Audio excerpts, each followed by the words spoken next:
ていた少女はお茶会に遅れないよう。もう何日も眠ることができない。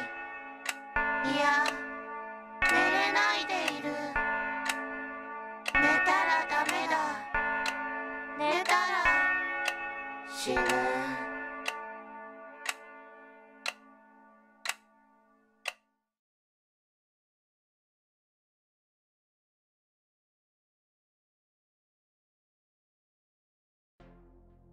À l'instar des crimes de droit commun et des tueurs en série de l'ère soviétique, censés ne pas exister pour servir une idéologie, il est très compliqué de trouver de la documentation sur les grandes affaires criminelles de l'ère Meiji. L'empereur réformiste, soucieux de faire entrer son pays dans l'ère moderne et de se débarrasser des oripeaux du Japon médiéval, avait, lui, pensé cette nouvelle époque comme un renouveau exempt de crimes, de superstitions et de traditions d'un autre âge. Ce fut aussi la période où la médecine fit son entrée sur le territoire et bouscula un peu les traditions et les croyances issues des remèdes anciens, combattant parfois des maladies importées par ces mêmes populations sachantes venues d'Occident. L'arrivée et la propagation de la médecine dans le Japon de la période Meiji fut un progrès pour beaucoup et vit l'espérance de vie augmenter et la mortalité infantile chuter, du moins dans les populations urbaines et aisées. La ruralité japonaise du XIXe siècle n'a pas vu son quotidien bouleversé par ces changements et il lui fallut attendre des décennies avant que la science ne fasse son entrée dans les foyers les plus isolés. Cependant, même dans ces populations lettrées et privilégiées des grandes villes, les croyances d'antan et les superstitions eurent la vie dure et certaines persistent toujours aujourd'hui, si l'on en croit la popularité renaissante des remèdes traditionnels. Dans le Tokyo huppé de 1880, les romanciers, les acteurs et les artistes se pressaient à la cour de l'empereur Meiji et s'enquéraient des dernières nouvelles en provenance de cet Occident qui fascinait. Les sommités du monde scientifique et artistique européen et américain étaient invités par le monarque et les hauts dignitaires, et beaucoup venaient dispenser leur savoir dans les universités impériales qui fleurissaient un peu partout dans le pays. La soif d'apprendre et de créer n'avait jamais été aussi forte dans ce pays plus longtemps occupé à guerroyer, et le jeune empereur espérait être celui qui briserait ce passé violent et belliqueux pour y installer une ère de paix durable et prospère. Ce fut effectivement le cas pour quelque temps, et une fois de plus pour une certaine population. Si l'on en croit les chroniqueurs et écrivains de l'époque, ce fut également une période de troubles identitaires importants pour bon nombre de ces gens de la haute société, parfois un peu poussés vers la modernité par l'air ambiant et la peur de passer pour un passéiste. C'est en 1902, soit en l'an 35 du règne de l'empereur Meiji, que se situe l'affaire dont je vais vous parler aujourd'hui. Ne cherchez pas dans le livre d'histoire ni dans les annales judiciaires, vous ne l'y trouverez pas. Cette histoire est bien trop sombre et le meurtrier bien trop élevé dans la société pour avoir été relayé par les journaux de la lumineuse époque de progrès sans crime de ces années. Enfin non, il est bien un journal qui, quelques années plus tard, a publié les comptes rendus d'audience, des lettres du tueur et les profils des différents protagonistes dans 10 numéros consécutifs, et le livre d'un avocat qui fut aux premières loges et qui me permettent aujourd'hui de vous parler de cette incroyable affaire pour la première fois en 120 ans, celle de l'homme que l'on appela l'aristocrate cannibale, Noguchi Otokosaburo. Noguchi Otokosaburo, de son vrai nom Takebayashi, est né le 11 mai 1880 dans une des belles demeures de la rue Minami, dans le quartier huppé de Shinmachi à Osaka. D'un père riche industriel dans les aciéries militaires, Takebayashi Yotachibana, et d'une mère ancienne chanteuse lyrique qui avait abandonné sa carrière pour s'occuper de ses enfants, mais aussi à cause d'une santé fragile. Troisième d'une fratrie de 4 garçons, il montra très vite un appétit certain pour l'étude et le savoir et se distinguait des autres par un sérieux à toute épreuve et une curiosité sans nom. Dès l'âge de 4 ans, et pour ne pas gâcher ses talents, son père l'inscrivit dans une école privée anglicane extrêmement réputée et terriblement chère d'Osaka, la Higher English School, dans laquelle il fut pensionnaire et là aussi un élève remarquable. Si remarquable qu'en 1886, à 6 ans à peine, son professeur principal, le révérend père Warwick, informa ses parents que sa place n'était plus parmi eux, mais dans un collège qui pourrait lui apprendre de nouvelles choses, là où eux lui avaient appris à peu près tout ce qu'ils pouvaient. En effet, il connaissait parfaitement l'anglais et le chinois et écrivait dans un japonais classique tout à fait remarquable. Un de ses anciens professeurs, le père Honda Matsujiro, dira de lui que c'était un élève très particulier et qui semblait combler ses problèmes de mémoire et sa faible constitution par une surabondance de travail. C'est lui qui le fera entrer à l'école de Judo Kodokan pour muscler son corps et y apprendre une discipline de vie qui lui servirait sûrement dans sa vie à venir. Bien que très jeune pour entrer au collège, son père fit jouer ses influences et après quelques lettres et échanges de services, le jeune Otoko Saburo put intégrer la prestigieuse maison-école de Chiyomatsu Ishikawa, jeune scientifique japonais, biologiste et défenseur du darwinisme et de la théorie de l'évolution au Japon, dont l'influence auprès de l'empereur grandissait jour après jour et qui, de retour d'Europe, enseignait les sciences aux côtés de grands professeurs et chercheurs occidentaux comme Edward S. Morse ou Charles Otis Whitman. Le jeune garçon, placé sous la protection d'un ancien condisciple de son père, Mataki Teizo, un membre du cabinet impérial, et de sa mère Kiko, s'installa donc à Tokyo et fut dès lors baigné dans une saine émulation intellectuelle et très internationale. Otoko Saburo fit ses humanités et sa personnalité douce et souvent spirituelle fit de lui un jeune garçon très apprécié des salons tokyoïtes et tous se pressaient pour s'entretenir avec le jeune prodige qui, dès 16 ans, pouvait parler aussi bien de littérature russe que de sciences, le tout en 4 langues. Dans ce cercle de beaux esprits, il fit la connaissance d'un groupe d'étudiants russes qui étudiaient chez le professeur Chiyomatsu et qui étaient très portés sur les sciences occultes et les croyances anciennes, alors très à la mode dans les salons européens de la belle société. Il s'intéressa de près à d'anciens écrits en russe et en allemand qui parlaient de rites magiques et sanguinaires pratiqués dans l'ancienne Europe et venaient bouleverser ses connaissances scientifiques et l'enseignement de ses distingués professeurs. En 1899, il entra à l'Institut impérial des langues étrangères et y étudia le russe avec passion, comme il l'avait toujours fait, découvrant aussi l'amour, les maisons de plaisir très courues par ses pairs et l'opium. Dans ce quartier de Hidabashi où vivaient nombre de grands noms de la littérature, des arts et des sciences, Otoko Saburo, dont le nom de famille était toujours Takebayashi, avait remarqué une très belle jeune femme qu'il croisait souvent et qui lui rendait systématiquement ses sourires. Il en parla bien sûr à ses amis et à l'un de ses professeurs qui lui dirent que ce n'était autre que Sae, la jeune sœur du poète Noguchi Neisai, dont la maison était voisine de celle du jeune homme, toujours logé chez Mataki Teizo, l'ami de son père. Grand admirateur de l'écrivain poète, son désir pour la jeune femme en fut décuplé et dès lors il n'aura plus qu'une idée en tête, la séduire et pourquoi pas l'épouser. Alors, après une cour effrénée de plusieurs mois, la jeune Sae céda à ses avances et les deux jeunes gens commencèrent à se fréquenter, d'abord dans la clandestinité, puis au vu et au su de tous. Aveuglé par cet amour intense et exclusif et enivré par ses nuits d'excès dans les vapeurs d'alcool et d'opium, son intérêt pour l'étude commença à décliner et ses résultats en pâtirent vite. En 1900, il échoua pour la première fois de sa vie à un examen et dut refaire son année universitaire. Mais trop fier et terrorisé que l'amour de sa vie ne puisse le déconsidérer, il annonça sa réussite totale au dit examen et se vanta d'être major de sa promotion. Ce supposé succès encouragea Sae à parler de son prétendant si brillant à son grand frère et lui demanda de le recevoir pour avaliser cette relation. Mais les premières rencontres entre les deux hommes ne furent pas très convaincantes. Noguchi, solitaire car atteint d'une grave maladie depuis des années et très peu porté sur les mondanités, détestait les flatteurs et il faut bien dire que de ce point de vue-là, Otoko Saburo était un maître. Lui déclamant des vers de ses recueils appris par cœur et le couvrant de cadeaux à chaque visite, il ne dut son salut de futur promis qu'à Sae, très amoureuse et dont le frère ne voulait que le bonheur. En effet, cette dernière avait voué son temps à prendre soin de son aîné atteint de la maladie de Hansen, plus communément appelée lèpre, et se comportait en véritable petite infirmière avec lui, et ce, au détriment de sa vie privée. Alors voyant celle qu'il aimait plus que tout au monde trouver l'amour, fût-ce avec ce garçon obséquieux, il accepta cette union et leur donna sa bénédiction. En mars 1901, les deux amoureux convolèrent en justes noces et aménagèrent dans la résidence Noguchi. Très vite, le jeune époux prit le relais et s'occupa de celui qu'il admirait tant et qui était maintenant son beau-frère, lui administrant ses soins, pommades et traitements soufrés, tout en devisant savamment sur les dernières avancées de la science.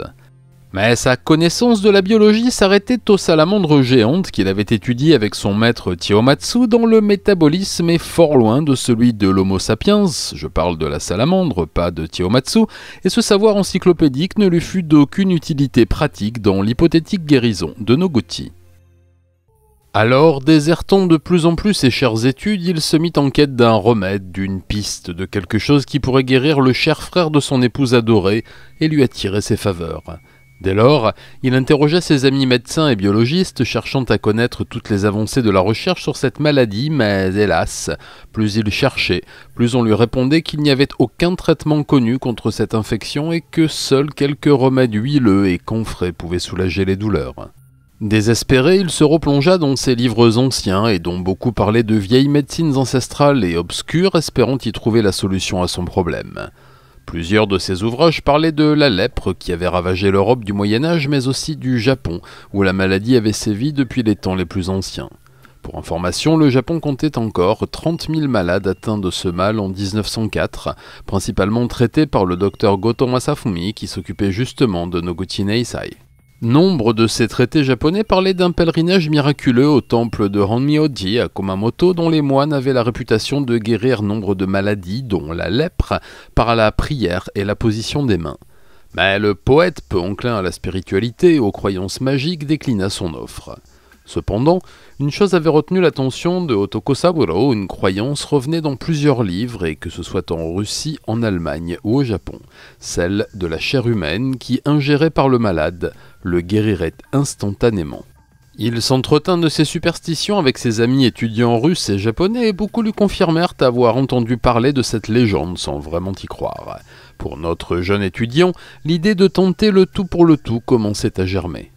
En 1902, toujours pétri d'admiration pour son beau-frère et maître, il avait entrepris des démarches administratives pour changer de patronyme et épouser celui de sa femme, et donc entrer ainsi dans la grande lignée des Noguchi, espérant sans doute qu'un peu de leur gloire retomberait sur lui. Il se plaisait déjà à employer ce nom de famille dans son cercle d'amis et depuis des mois avait même fait imprimer des cartes de visite portant la mention Noguchi Otoko Saburo, Ph.D., faisant de lui un docteur en littérature russe, en économie et en langue allemande, lui qui abandonnait petit à petit ses études et échouait à tous ses examens, les rares fois où il y allait. En février 1902 et jusqu'à début mars, il écuma les facultés de médecine à la recherche d'un moyen pour se procurer de la viande humaine afin de confectionner le remède miracle dont il avait trouvé de nombreuses recettes dans ses lectures. Mais il y renonça assez vite après avoir lu à maintes reprises que la chair devait être d'une extrême fraîcheur et le sujet le plus jeune possible. Jour après jour, l'idée germait en lui, il se savait prêt à tout pour guérir son héros, mais n'avait jamais vraiment pensé que cela pourrait passer par le meurtre. Alors, pour s'en convaincre, il traîna le soir dans les quartiers populaires, observant les jeunes gens et les enfants déambuler, remarqua certaines habitudes nocturnes des pêcheurs, parfois très jeunes, qui rentraient de leur campagne de pêche tard le soir et traînaient dans les rues. Le 27 mars, il était prêt. Il savait qu'il ne rentrerait pas sans rien chez lui et que, quoi qu'il lui en coûte, il tuerait et dépècerait quelqu'un ce jour-là. Dans la matinée, il acheta un couteau de boucherie court et affûté dans une droguerie du quartier de Kinroku-cho et le glissa dans son sac en bandoulière avec des linges et du papier huilé. Il avait lu et relu les manuels et savait exactement quelle partie du corps il allait lui falloir prélever pour sa potion, et avait même répété la scène mentalement des dizaines de fois. Vers 20h, il se posta au coin d'une rue, dans le quartier populaire de Shimoninbancho, s'assit sur un banc et sous un réverbère et, feignant de lire, observa les passants. Ce jour-là, le petit Kawai Sosuke, qui venait de fêter ses 11 ans, était en vacances scolaires et avait fini ses contrôles. Toute la journée, il avait aidé sa sœur Shige et sa mère Kiko à la maison et avait préparé ensemble des wagashi, sorte de petites pâtisseries japonaises, pour fêter sa réussite aux examens et son entrée prochaine au collège. Son père Shingo, qui était imprimeur et travaillait pour la Dai Nippon Printing, devait rentrer à la maison vers 21h après le dîner des enfants, et tous célébreraient ensemble la réussite du fils prodigue avant le coucher, premier de la famille à faire ses études. Vers 20h, Sosuke, sa mère et sa sœur avaient fini de dîner et ils allèrent ensemble prendre leur bain dans un établissement public du quartier, à 200 mètres de la demeure familiale, dépourvu de salle de bain comme beaucoup de maisons modestes de l'époque. En sortant du Sento, Kiku, la mère, donna 2 pièces de bronze à son fils pour qu'il aille chercher une commande chez l'épicier Enshiya, à quelques rues de là, 1 kilo de azuki, des haricots de soja, et 5 de sucre, afin de refaire des pâtisseries pour tout le monde. Heureux de cette petite mission nocturne, le jeune garçon prit l'argent et partit promptement, promettant de ne pas traîner en chemin pour être là quand son père rentrerait. Au passage, il salua M. Ando Shojiro, un bijoutier ami de la famille dont les shops étaient au coin de la rue. Il courut jusqu'à Shimonin Bancho, à 2 pas du magasin. Au passage, il remarqua cet homme élégant qui semblait plongé dans son livre. Puis il ralentit pour reprendre son souffle et s'appuya sur un muret du petit parc un peu en retrait de la rue. L'endroit était désert, plus personne n'était dehors à cette heure. Il se redressa pour repartir, mais sentit quelque chose derrière lui. Il n'eut pas le temps de réfléchir que l'homme en costume occidental noir lui passa les mains autour du cou et serra si fort qu'il ne put résister. Le traînant vers la partie du square qui n'était pas éclairée, Otoko Saburo sortit son couteau de sa poche et le planta dans la carotide du petit Sosuke, jusqu'à la garde. Puis, cachant le corps frêle de l'enfant dont la vie s'échappait peu à peu, il le traîna derrière un muret et l'allongea sur le ventre, découpant son pantalon avec son couteau ensanglanté. Avec précision, il tailla 2 morceaux de chair d'environ 12 cm chacun sur les fesses de sa victime, qui l'emballa dans du papier huilé et rangea dans son sac. Poursuivant ce rituel infernal et terrible, il retourna le corps et, à main nue, retira les yeux du malheureux de leurs orbites et les plaça dans les linges qu'il avait amenés avec lui. Puis, calmement, il tira le corps derrière un buisson à l'abri des regards et rentra chez lui. Au domicile des Kawai, la sœur et les parents de Sosuke commençaient à se faire du souci en ne le voyant pas rentrer passé 22 heures. Le père se rhabilla et refit le trajet que son fils avait dû faire pour aller chez Enshiya, mais ne le trouva pas.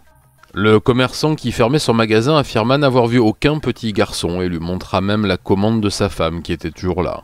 Il refit le chemin en sens inverse et, ne trouvant toujours pas son fils, se rendit au poste de police du quartier pour signaler sa disparition.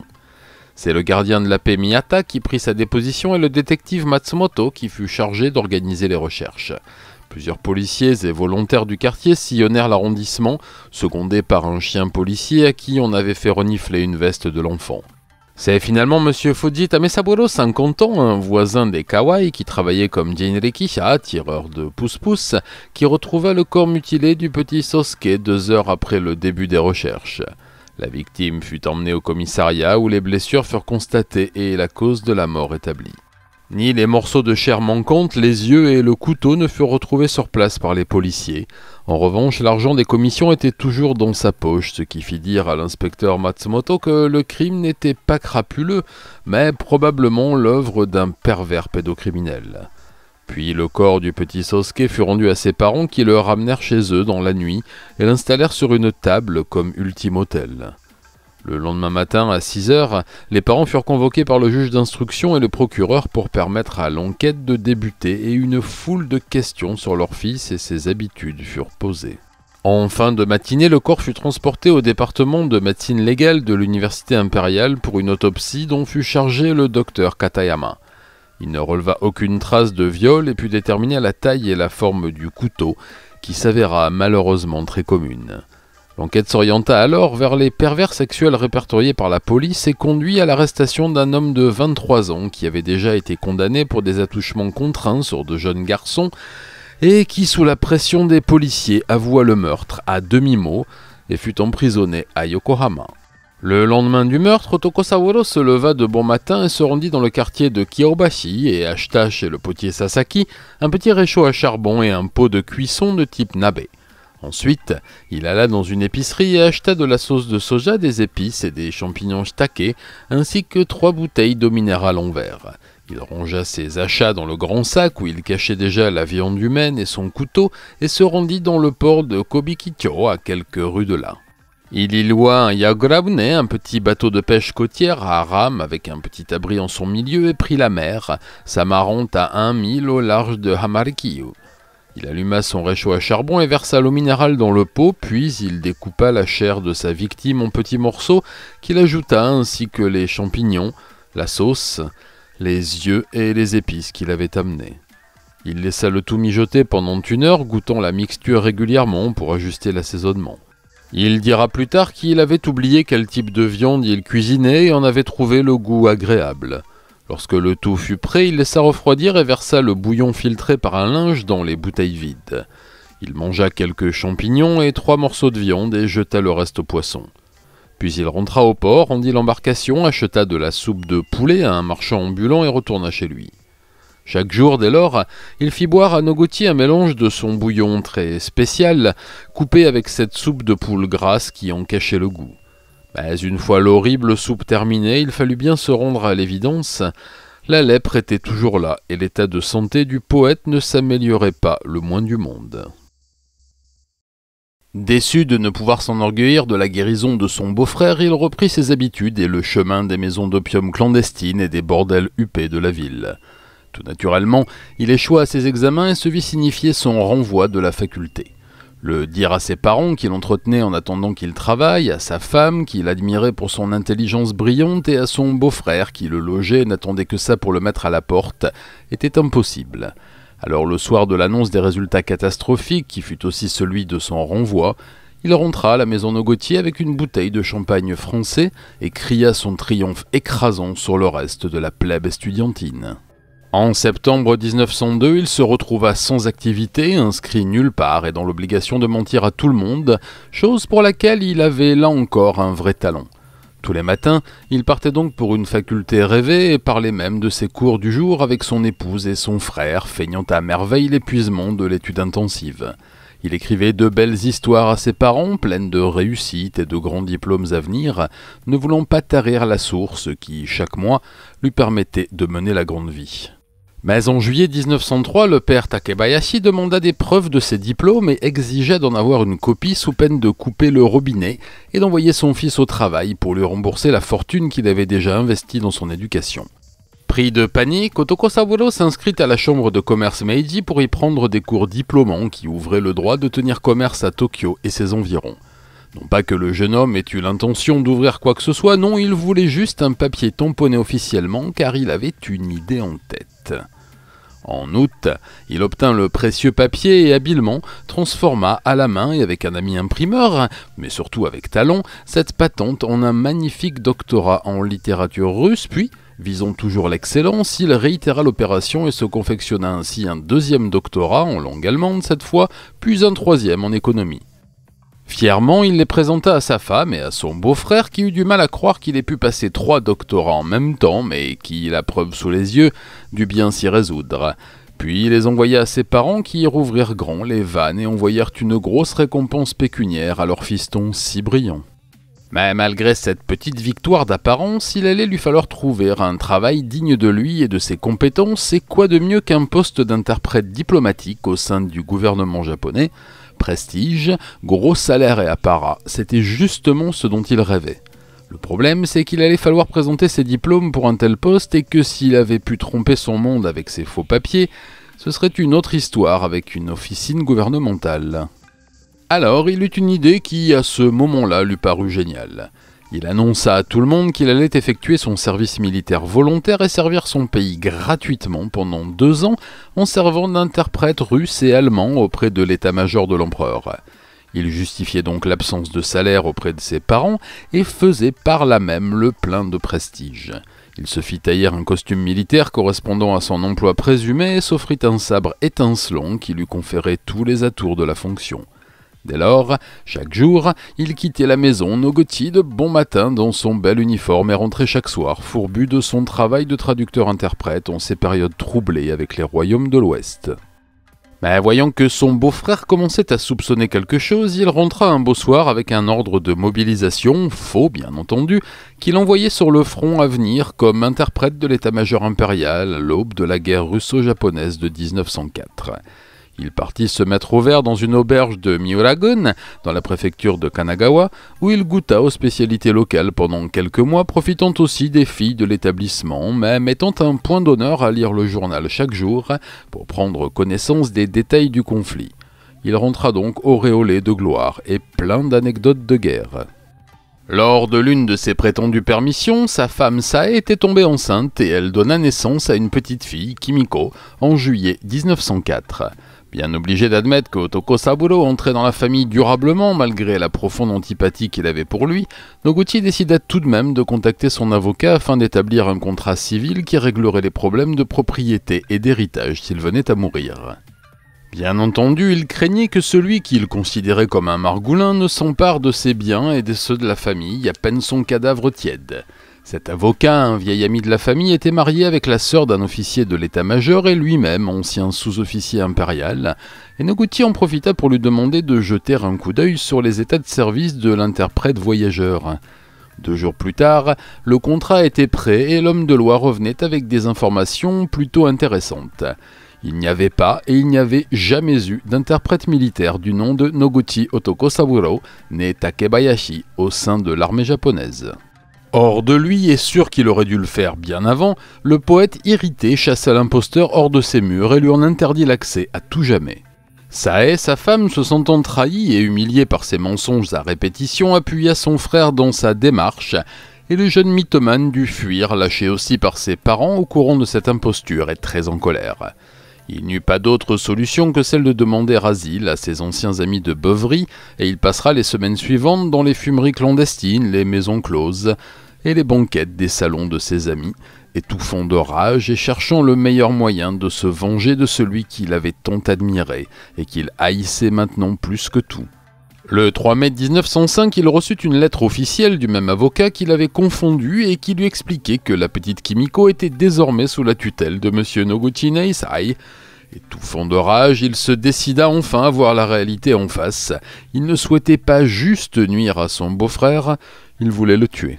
Après tout, il l'avait déjà fait et n'en avait ressenti aucune peine ni culpabilité. Parmi ses camarades de boisson, il y avait un pharmacien un peu naïf et qui admirait Otoko Saburo, Tsuzuki Tomigoro. Grâce à lui, et prétextant avoir des nuisibles à éliminer dans sa maison, il put se procurer de la strychnine et échafauder déjà le plan diabolique qui lui permettrait d'oxyre le poète renégat. Il avait acheté quelques remèdes en plus, destinés à soigner les ulcères de la lèpre, dans lesquels il versa une grande quantité de poison, refermant bien les sachets. Puis, en cachette, il contacta sa femme, à qui il n'avait pas parlé depuis très longtemps, et lui dit avoir pu se procurer des médicaments révolutionnaires dans le traitement de la maladie par le biais d'un ami à lui, grand scientifique. Elle accepta de le voir en cachette, lui donna des nouvelles et une photo de sa fille, mais refusa de prendre les remèdes et rentra chez elle. Son stratagème avait échoué. Peu importe, il fallait que l'homme meure, dût-il le faire de sa main, et c'est justement ce qu'il décida le 11 mai 1905. Le soir, il s'habilla de noir et fourra une bonne quantité de strychnine conditionnée dans de petites capsules de cire dans sa poche. Vers 23h, il s'approcha discrètement de la demeure des Noguchi et s'assura que tout le monde dormait avant de rentrer par une porte arrière qu'il savait ne pas bien fermer. Il se glissa sans bruit dans la chambre de Noguchi qui dormait à poing fermé et tomba de tout son poids sur sa poitrine avant de poser son genou sur la gorge de son beau-frère, faible et sans défense. Il prit une capsule de poison dans sa poche et la fourra de force dans la bouche du malheureux qui étouffait, puis lui mit la main sur la bouche et appuya encore plus fort sur le cou de sa victime. Quelques minutes plus tard, le malheureux homme était mort. Otoko Saburo arrangea un peu le corps pour que la mort semble naturelle et sortit de la maison, sa sinistre besogne accomplie. Sae trouva le corps de son frère le lendemain matin, il avait les yeux exorbités et une expression de douleur intense sur son visage crispé. Le médecin qui constata la mort trouva étrange cette dernière expression du visage du défunt et procéda à une autopsie durant laquelle il découvrit d'importantes quantités du poison dans son estomac et son organisme. Le jour même, tous les journaux du pays parlaient de la mort tragique du poète et très vite, l'information relative à un éventuel empoisonnement fuita.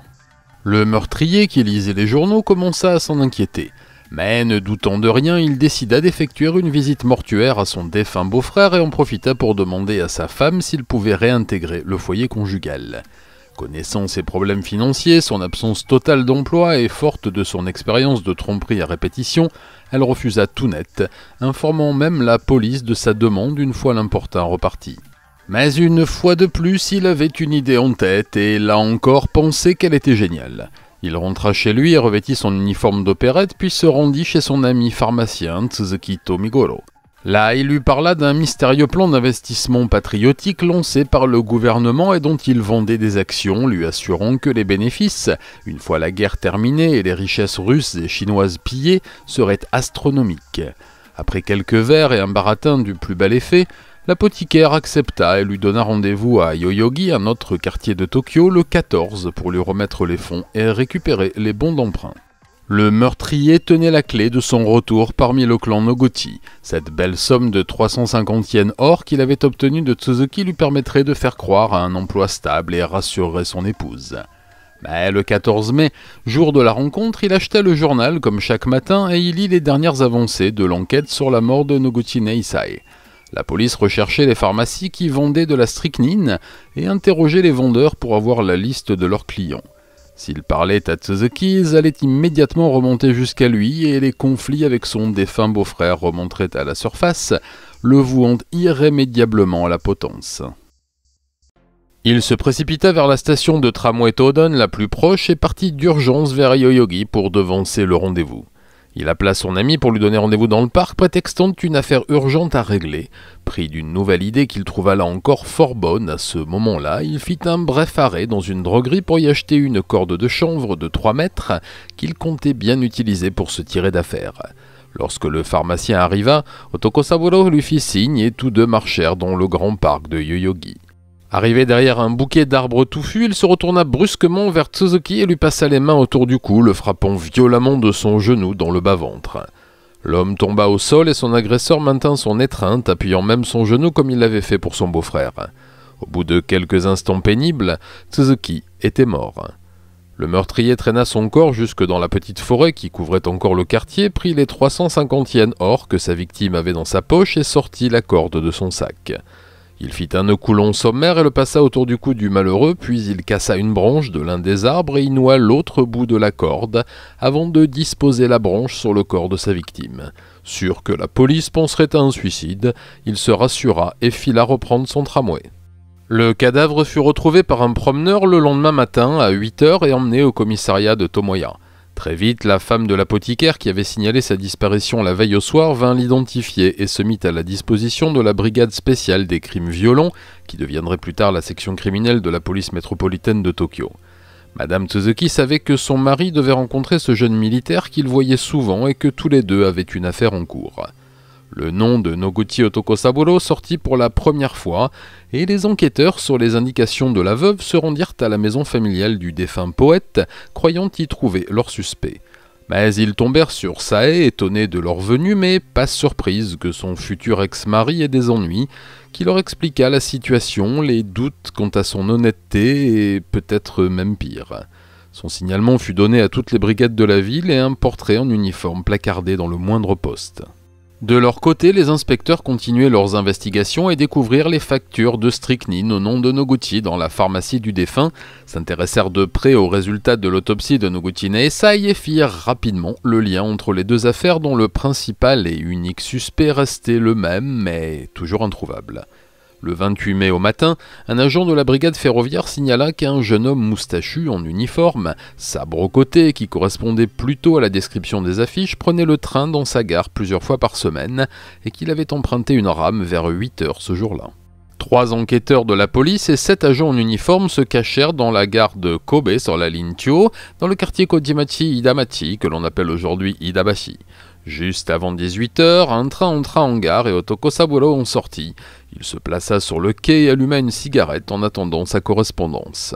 En un éclair, les 10 hommes qu'il espérait depuis le matin lui sautèrent dessus et le maîtrisèrent. Le suspect tenta d'avaler une capsule de strychnine qu'il gardait dans sa poche, mais un terrible coup de pied de l'un des policiers l'en empêcha. Il fut arrêté et placé en garde à vue où il ne put nier le meurtre de Tsuzuki Tomigoro devant l'avalanche de preuves qui l'accablait. Il fut donc mis en examen pour son meurtre et placé en détention en l'attente de son procès, mais les enquêteurs n'arrêtèrent pas là leur travail. Ils firent envoyer les échantillons de poison à la faculté de médecine impériale de Tokyo en espérant comparer les résultats avec ceux de l'autopsie du poète disparu et entendirent Sae, la bientôt ex-épouse de l'accusé, qui accablait ce dernier et raconta tous les problèmes qu'il y avait eu entre son défunt frère et son époux. Il l'avait tué, ça, les policiers en étaient sûrs, il ne restait plus qu'à le prouver car le mis en examen niait farouchement les faits. Ils perquisitionnèrent son petit appartement de Akasaka, situé au-dessus d'une poissonnerie, et y trouvèrent une quantité de livres considérable. Dans nombre d'ouvrages sur les croyances populaires de différents pays, les enquêteurs remarquèrent des marque-pages et des annotations sur les chapitres concernant les traitements de la lèpre grâce à des rituels impliquant la consommation de chair humaine. 2 de ces livres montraient même comment extraire cette chair et parlaient aussi des parties à utiliser, les fesses et les yeux, en indiquant que plus l'individu sacrifié était jeune, plus le remède était efficace. L'un d'entre eux fit vite le rapprochement avec le meurtre mystérieux et horrible du petit Kawai Sosuke, 3 ans auparavant, et pour lequel un homme croupissait en prison clamant son innocence. L'année qui suivit fut une année d'investigation assidue pour le juge d'instruction et la police, et son procès put commencer fin avril 1906. Il était accusé du meurtre de Tsuzuki Tomigoro, de celui de son beau-frère Noguchi Neisai et de celui du petit Kawai Sosuke, mais aussi d'escroquerie, de falsification de diplômes et usurpation de titres et de grades. Maître Hanai Takuzo, un avocat réputé de l'époque et grassement payé par les parents de l'accusé, fit un travail remarquable de défense et surtout de destruction des pièces à conviction et de réfutation des témoins. Il réussit à discréditer les experts en leur trouvant des aventures interlopes ou des fautes de carrière, accusa la police d'avoir arraché des aveux à son client par la torture et pu faire acquitter son client pour 2 meurtres, faute de preuves, mais il n'échappa pas à la condamnation à mort qui tomba le 15 mai 1906 à la cour de district de Tokyo. Maître Hanai fit appel, mais la condamnation fut confirmée par la Cour suprême impériale le 1er juillet de la même année. Son affaire fit grand bruit pendant quelque temps et la chanson Otokosaburo no Uta, qui parlait de ses meurtres et de cannibalisme, devint très populaire dans les cours d'école. C'était une autre époque. En prison, Noguchi, autrefois arriviste, vénal et assoiffé de gloire, se découvrit une passion pour l'anarchie et contacta même l'écrivain et activiste libertaire Sakai Osogi, avec qui il eut une petite correspondance avant que celui-ci ne découvre la supercherie intellectuelle. Les 2 années qui précédèrent son exécution, son avocat, maître Hanai Takuzo, rédigea un livre sur son client grâce à ses témoignages et ses déclarations fracassantes, totalement mégalomaniaques, c'est Kiwai Rokuso, dans lequel il s'accusait bien des 3 meurtres et en donnait force détails, ce qui me permet pour partie de vous en livrer le récit aujourd'hui. Il fut pendu à la prison d'Ichigawa le 2 juillet 1908. Son affaire fut oubliée petit à petit, noyée dans les conflits mondiaux à venir et par d'autres sans doute aussi terribles. Quelques années plus tôt, juste après sa condamnation, des lettres signées par Noguchi Otokosaburo furent vendues aux enchères par le poète romantique Kunikida Doppo, avec qui il entretenait une correspondance depuis sa prison, manuscrits dans lesquels le condamné parlait ouvertement de cannibalisme en des termes poétiques mais sans ambiguïté sur la culpabilité. Mais une affaire jugée ne peut l'être à nouveau. En 1919, le poète Kubota Utsubo céda son importante correspondance avec Noguchi pour un prix conséquent au journal Tokyo Nichi Shimbun qui la publia dans ses pages pendant des semaines, rappelant à tous cette terrible histoire. Comme beaucoup de condamnés à mort avant et après lui, Noguchi reçut beaucoup de courriers en prison et échangea avec les plus brillants esprits de son époque, certains pour essayer de comprendre l'incompréhensible, d'autres pour le frisson de l'interdit et d'autres encore pour le profit. Finalement, les choses n'ont pas tellement changé en 120 ans. Voilà, j'espère que cette vidéo vous a plu et appris quelque chose sur ce pays qui, quoi qu'il en soit, reste le mien. N'oubliez pas de vous abonner si ce n'est pas déjà fait et d'activer la cloche pour ne rien louper des sorties à venir. Si vous le voulez et le pouvez, vous pouvez aider la chaîne sur Tipeee et sur Utip, vous vous doutez bien que mes contenus ne sont pas trop mis en avant, ou en allant faire un tour sur la boutique satsujin.fr où vous trouverez mes livres que je vous dédicace à la demande, des prints, la compilation des musiques de Satsujin et pas mal de goodies. Vous trouverez sans doute votre bonheur sur ma boutique Spreadshirt où vous pourrez arborer vos couleurs fièrement. Rejoignez-moi sur Discord et sur mes réseaux sociaux, Twitter, Instagram et Facebook.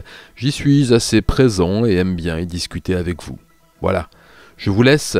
Une pile d'archives encombre mon bureau et il me faut replonger dans les affres de l'âme humaine.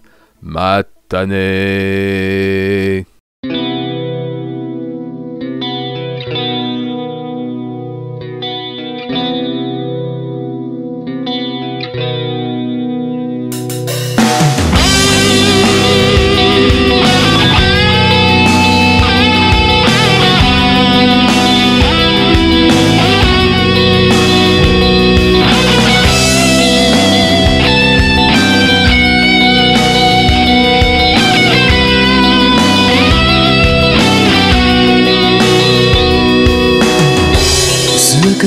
照らすセピア色の時、一人夜狩りの夢、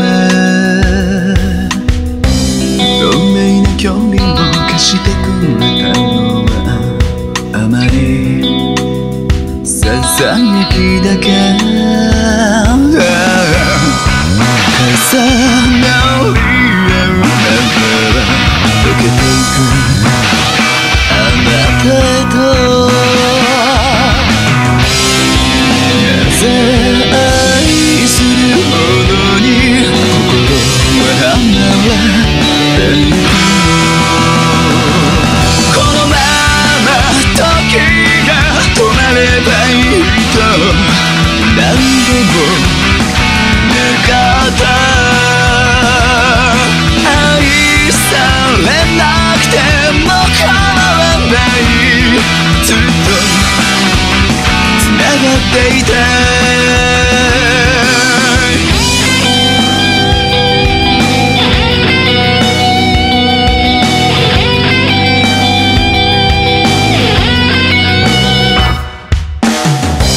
情運ぶ季節、悲痛な横顔、何も言わないまま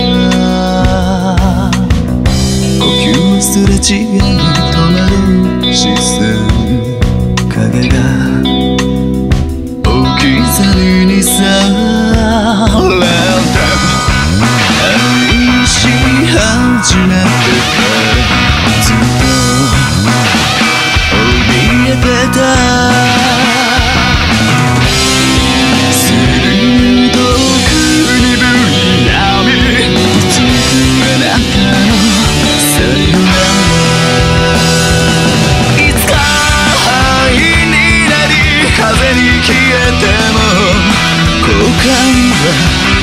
ないから一人にしないで離さないで、そばにいてほしい。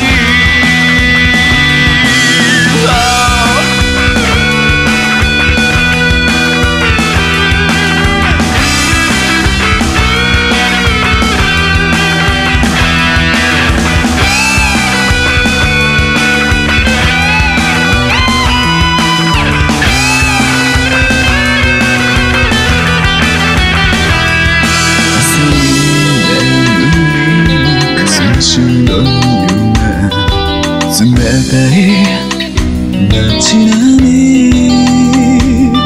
馴染んだあなたの体温が今も優しくて、このまま時が止まればいいと何でも願った。愛されなくても構わない、そばにいてほしかった。苦しくて苦しくてその手が離した私は動けない。遠ざかるあなたのすべて今も忘れられなくて。